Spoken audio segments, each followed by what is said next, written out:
Hey lovelies, welcome to my YouTube channel. Today we'll be learning how to make this structural blouse. Do it to like, subscribe and share this video. So I'm taking my vertical measurements.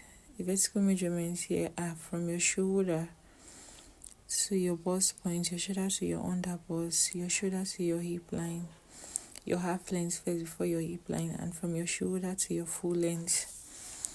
So these are the respective measurements I have taken. My shoulder to my bust point is 10 inches, to under bust 13 inches, to half length 17 inches, to my hip point 25, and to the full length there I'm working with 27 inches. So here I'm trying to label each of the lines. From my shoulder slope to my chest line, I work with 7 inches. How to get to that particular figure, you're going to divide your bust by 6 and add 1.5 inches. So I'm taking my nipple to my nipple measurement, which is divided by 2. I'm working with 8 inches divided by 2 is 4 inches. So you take that measurement right from your bust point down to your full length. After which, I've gone ahead to take my dart leg, half inches on both sides on my half length, and then connecting the dart leg to my nipple point, that's my bust point. Go ahead and divide your shoulder into 2, and then you connect the shoulder line to your nipple point. After the division, the line here I just drew is my cleavage line. From your shoulder to your cleavage line, I'm working with 7 inches. After which I went ahead to do my contouring. There's what we call the under bust contouring and the over bust contouring. I did the over bust contouring first. I took half inch on both sides and then I connected those half inch to my nipple points, that's my bust point. Did the same for my under bust.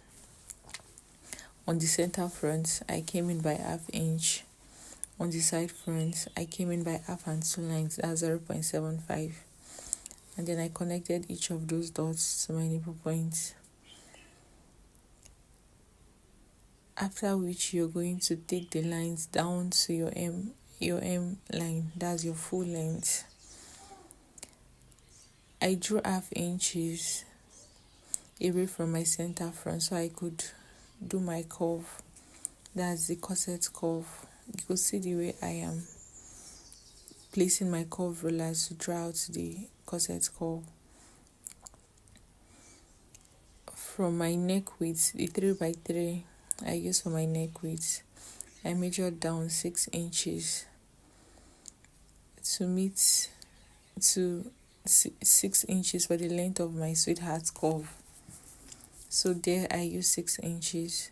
So I'm going ahead to take my horizontal measurements, that's my waist circumference, my bust circumference, my hip circumference, and then also replacing the darts I used.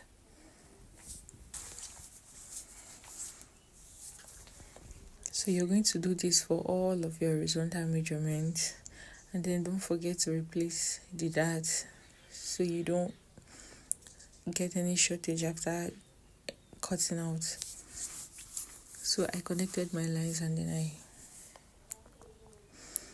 did that. I'm trying to curve out my armhole curve.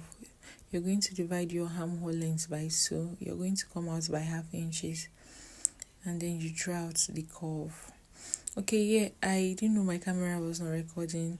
Here's what I did here. From the end point, I came up by 5 inches to get the curve. You could see the placement of the roller.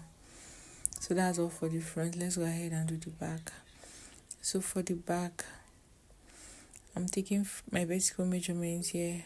That's from my shoulder to my half length, my shoulder to the full length. The difference between the back and the front length is 2 inches.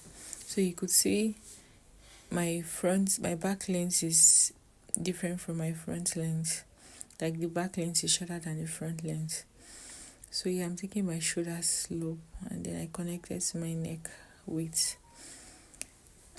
take my armhole length, the same figure 7. So after taking the armhole length 7, which I already mentioned on how to get the figure, you're going to bring down your shoulder measurement 7 inches and then you connect the 7 inches to your shoulder slope line.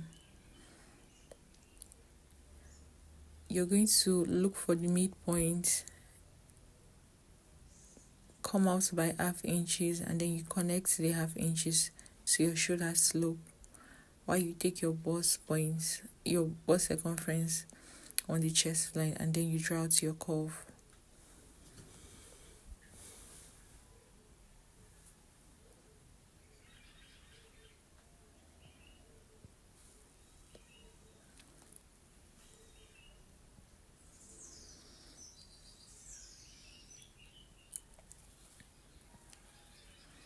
You go ahead and take your waist circumference. Do the same for your hip. You take your hip circumference and then you connect the lines together. Always remember your front length and your back length are not the same. I work with 27 inches. That's for my full length. So the full length here at the back is going to be 25 inches. That's I'm taking 2 inches from my front length to have my back to be 25.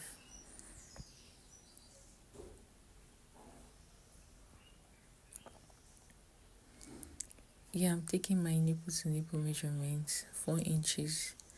You're going to do this for your chest line on your half length and the hem line. And then you're going to connect these dots together. After which you go ahead to take your dart leg half inches on both sides on the waistline.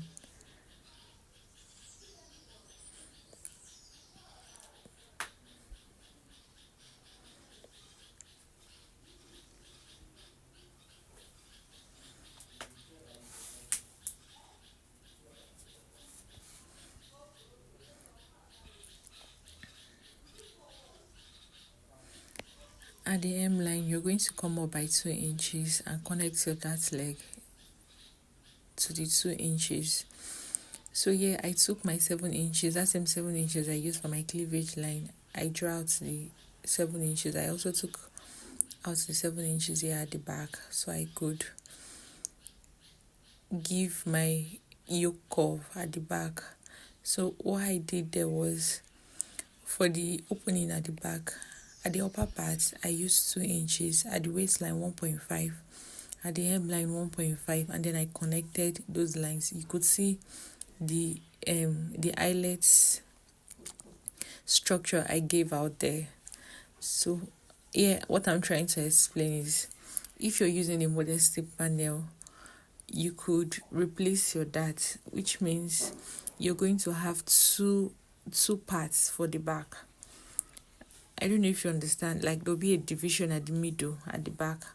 But if you're not using, let's say you don't want to use a modesty panel, you could leave the back to be in one, like just one pattern alone. You don't have to have any division, like having two parts for the back. It can just be one. So I left mine this way, but there is still ways you could actually attach your modesty panel to the back, even if you don't want it to be in two. So that's that. I left mine this way, and that was why I did not replace the dart. So there was no need for me replacing the darts because it's just going to be one. You get to understand when we cut this pattern. So exactly what I did for the front is what I am doing for the back. You come up by 5 inches from your hem line, and then you make your curve. So you could see the back and the front. For your bust dart, away from your bust points, you could see I marked 2 inches and then I connected it to my nipple point. Ensure you watch till this point so that you understand. Away from your bust point, mark 2 inches and connect it to your bust point. you're going to see how I'll be folding the 2 inches inside while I'm cutting. So now back to this curve, always make sure that the front curve and the back curve, they're on the same length. One shouldn't be longer than the other. Make sure the length of the front corresponds to that of the back. So when you're joining both, you don't have one longer than the other. So that's the reason I had to come back, cross check, and then correct. So you do the same for yours.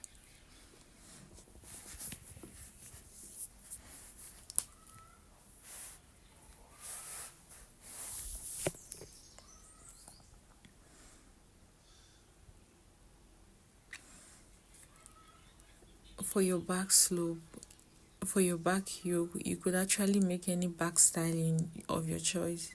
You could see the styling I did there at the back. From that 2 inches, I marked for my eyelet opening.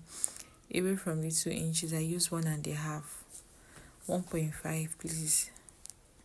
So now here is my bust that. You see the way I folded that part inside. That's how you fold it inside. And then you're going to tape it down. That part remains closed, like it remains closed. You're not going to open that again. Watch the way I'm cutting so you don't cut wrongly. So yeah, at this M line, after cutting, you will discover that both papers, like after putting the papers together, you discover that they are not on the same, like they are not equal. So now either you're going to add up or you're going to reduce. It depends on how you want it. I want my cup to be prominent, so that was why I reduced it. Like I didn't want to add, so I was okay with how the cup was looking already, so I just reduced it so that it will be on the same line. So you are going to decide on that for yourself. If you want it to be prominent, then you can go ahead and deepen it. So yeah, you see what I did here. I reduced my back neckline. I deepen it a bit. You could either leave yours at the cleavage line, we use 7 inches, or you deepen it a bit. So this is what the front and the back pattern looks like.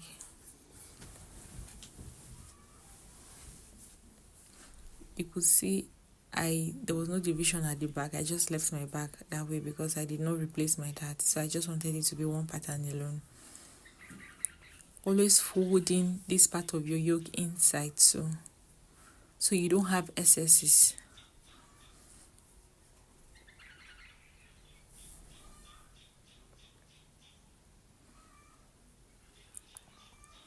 So here's our pattern set.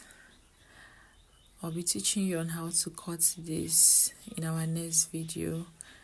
Thanks for watching.